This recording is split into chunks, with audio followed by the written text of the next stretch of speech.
Countess Markievicz stood for election just over 100 years ago.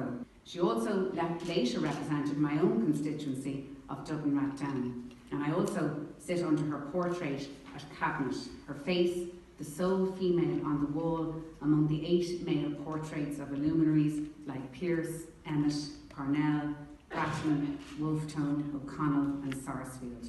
And as Ellen said, I sit around the Cabinet table now, 100 years later, the 19th female Cabinet Minister since the foundation of the state, with the 18th Regina Doherty, the 16th Mary Mitchell O'Connor, the 15th Heather Humphreys and the 10th Catherine Zappone.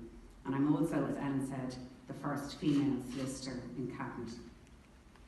Although women could finally vote and stand for election, this was a qualified freedom, as the Representation of the People Act specified that in order for a woman to vote, she had to be at least 30 years of age and either married to a man who owned property or owned it herself. So this probably rules out many in the room today.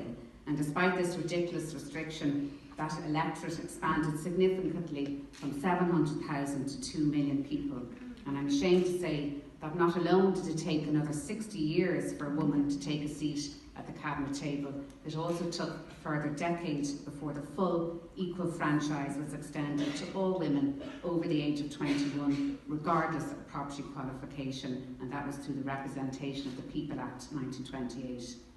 And I regret having to say, 100 years on, Countess Markievicz's work remains unfinished. 100 years on, we have not achieved a full equality in this country. At 22% in Dáil Éireann and 32% in Seanad Éireann, female representation in the Houses of the Oireachtas is way behind what it should be.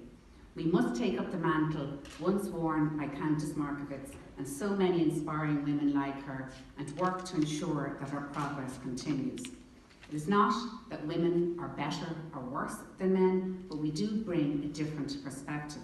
A perspective that is sorely needed, not just in government, but throughout our society.